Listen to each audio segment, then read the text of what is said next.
Bonjour chers auditeurs de l'ODJ Média, notre chroniqueur de l'ODJ, Afid Fassifiri, partage son avis et sa réflexion, dans un article qu'il a intitulé « En France, il n'est pas illégal d'appeler au boycott des produits israéliens », qu'on écoutera ensemble dans ce podcast.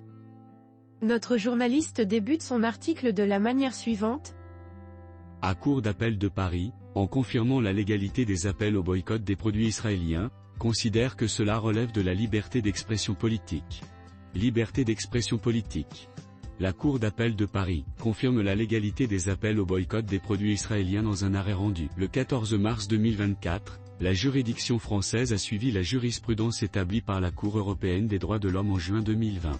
La Cour d'appel de Paris, en confirmant la légalité des appels au boycott des produits israéliens, considère que cela relève de la liberté d'expression politique. À cette date, la Cour avait jugé que la France avait violé l'article 10 de la Convention européenne des droits de l'homme pour la liberté d'expression en condamnant 11 personnes au motif d'incitation à la discrimination économique. Ces 11 militants ont été ainsi relaxés jeudi 14 mars 2024 par la Cour de Paris. L'association Solidarité France-Palestine s'est aussitôt félicitée. Il est désormais parfaitement clair qu'appeler à boycotter des produits en provenance d'Israël, pour protester contre la politique poursuivie par cet État, est parfaitement légal tant qu'il ne s'accompagne pas d'appel à la haine ou à la violence. Je suis Charlie, mais... Notre chroniqueur approfondit sa réflexion de la manière suivante. On peut légitimement se féliciter et logiquement se réjouir de cette victoire juridique, quoique sur la forme, il y avait de quoi s'inquiéter vu l'ambiance qui règne en ce moment en France. Une ambiance où depuis quelque temps, ceux qui soutiennent les actions de résistance du Hamas sont mis à l'index, et on est même allé jusqu'à réclamer que les membres de la France insoumise, qui n'ont pas condamné le Hamas, devaient être fichés S au même titre que les présumés, soi-disant apprentis terroristes. Une ambiance où le ministre de l'Intérieur tente d'interdire des manifestations pro-palestiniennes avant de se faire désavouer par des décisions de justice. Une ambiance où sur les plateaux de télévision des chaînes d'information en continu, des voix s'élèvent pour s'indigner et crier leur désespoir, car il est insupportable et inadmissible d'entendre des foules crier Allah Akbar dans les boulevards de Paris. Une ambiance où l'indignation est très sélective et à géométrie variable, puisqu'on se donne le droit de soutenir un État terroriste, qui a tué plus de 31 000 personnes en 6 mois de guerre, dont 25 000 enfants.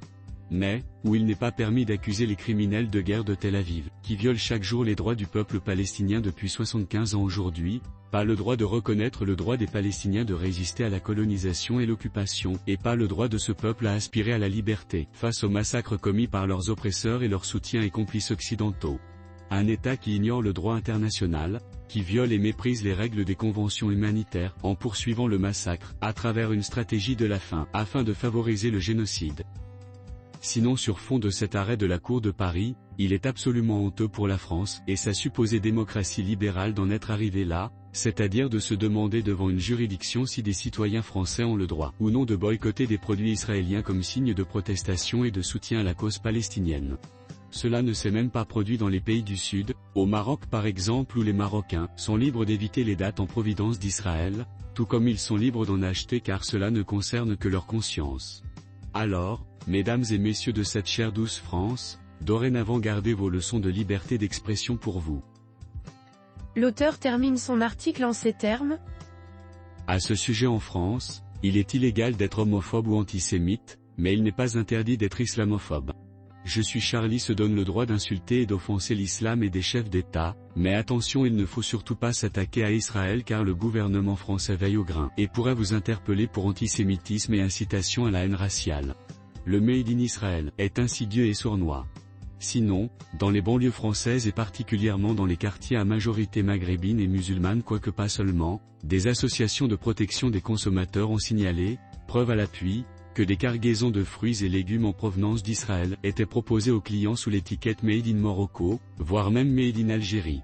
Une pratique qui se fait depuis longtemps, d'après nos informations, au Liban, en Égypte, en Jordanie et aux Émirats et certainement ailleurs. Même si cela se fait sous la responsabilité des centrales d'achat, normalement en France il y a des lois très strictes et des contrôles concernant la traçabilité et l'étiquetage. Oui, mais puisque ces contrôles sont défaillants, fantaisistes ou complaisants, il n'y a qu'un pas pour affirmer que la France a de plus en plus des allures de république bananière. Des bananes empoisonnées, Amères et de très mauvais goût, car elles soutiennent tous azimuts les crimes de guerre des oppresseurs, et ferment les yeux sur les violations et les massacres subis par les opprimés. Et ces bananes ne sont pas étiquetées Made in Morocco. Rédigé par Afid Fassifiri. Merci d'avoir écouté ce podcast de l'ODJ Media. N'oubliez pas de télécharger notre application l'ODJ Mobile sur Play Store, et de vous abonner à notre chaîne YouTube l'ODJ TV. Alors, on se dit au prochain podcast de nos chroniqueurs de l'ODJ, et à très bientôt.